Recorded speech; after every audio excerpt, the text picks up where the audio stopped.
Les études portant sur les rachats d'actions sont nombreuses aux USA. Par construction, elles s'inscrivent dans un cadre unique. Même organisation des marchés, même fiscalité, même encadrement juridique. L'intérêt de l'article publié par Andriopoulos et Lasfer dans le Journal of Banking and Finance est d'apporter des résultats nouveaux concernant des pays européens, à savoir l'Allemagne, la France et le Royaume-Uni. Il permet de prendre en compte des environnements différents, d'apprécier les effets des réglementations européennes, de proposer une étude comparative et d'actualiser nos connaissances. Plus précisément, ces auteurs abordent la question de savoir quels sont les effets de ces opérations sur les cours boursiers et quels sont les déterminants les plus pertinents pour expliquer le développement de cette forme de distribution. Les théories mobilisées sont variées, comme celle du signaling, de la construction d'une réputation, de l'agence, des incitations accordées aux dirigeants ou encore l'analyse microéconomique des effets de la fiscalité. Andriopoulos et Lasfer avancent successivement 4 hypothèses.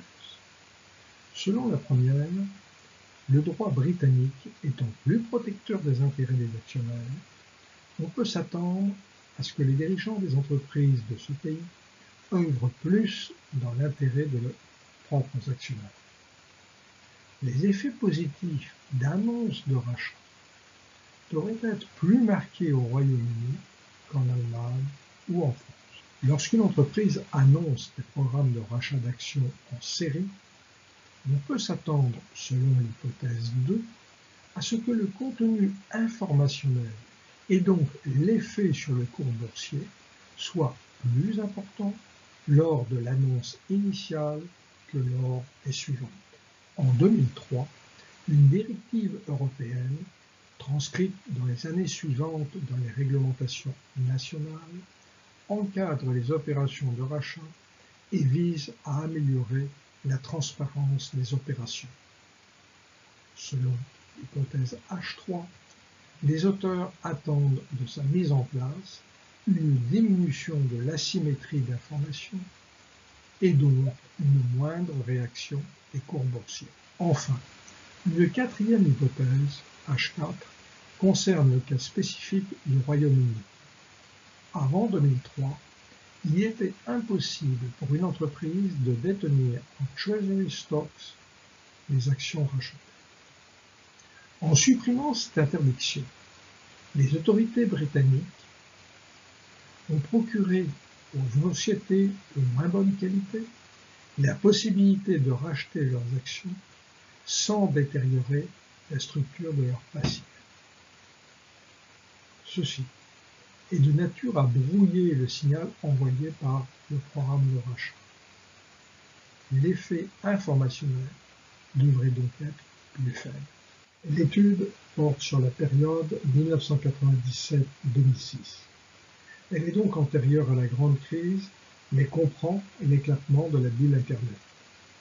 Les annonces de programmes ont été identifiées à partir de nouvelles reprises dans les bases Factiva et Perfect Analysis. Les données financières ont pour source la base DataStream. Au total, l'échantillon comprend 194 cas pour l'Allemagne, 263 pour la France et 513 pour le Royaume-Uni. Globalement, les observations sont croissantes dans le temps et l'impact de l'éclatement de la bulle en 2001 est relativement modeste. La méthode utilisée par Andriopoulos et Lasfer est des plus classiques pour une étude d'événements. Ils estiment les rendements anormaux observés autour de la date d'annonce à l'aide d'un simple modèle de marché.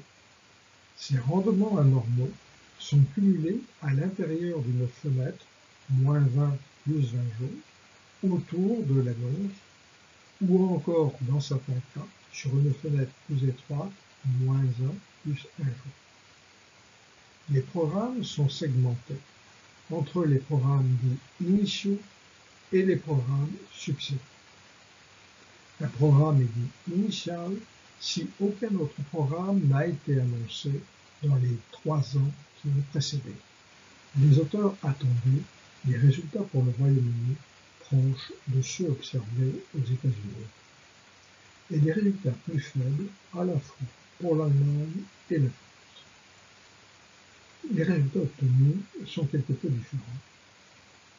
L'effet positif à l'annonce des programmes de rachat n'est pas précédé au Royaume-Uni de cas négatifs comme il a été observé aux États-Unis, et apparaît d'une amplitude beaucoup plus limitée. Surtout, ce résultat n'est pas significativement différent de celui observé en Allemagne. En revanche, l'écart apparaissent très faibles en France. Des facteurs nationaux, outre que ceux de la protection des actionnaires, semblent bien affecter les réactions du marché boursier à l'annonce de ces opérations. Les réactions aux annonces de programmes initiaux sont beaucoup plus fortes que celles observées lors des programmes subséquents. Le résultat vaut bien évidemment pour l'Allemagne et le Royaume-Uni, puisque en France, les variations observées sont infiniment plus faibles. Comme les programmes sont beaucoup plus fréquents en Europe qu'aux États-Unis, ceci peut expliquer que les variations moyennes observées sont plus limitées. Notons cependant que si on se limite à l'Allemagne et au Royaume-Uni, les réactions ne sont pas fondamentalement différentes en ne prenant en compte que les seuls programmes initiaux. Les résultats avancés concernant les effets des réglementations sont quelque peu mitigés. Nous laissons de côté, là encore, le cas de la France, puisque les réactions observées sont faibles et peu significatives. Pour l'Allemagne, la réaction est plus faible après la mise en œuvre de la directive, comme il avait été supposé selon l'hypothèse H3. Pour le Royaume-Uni, il y a également une baisse significative, mais elle n'apparaît que lors de l'autorisation des Treasury Stocks en 2003.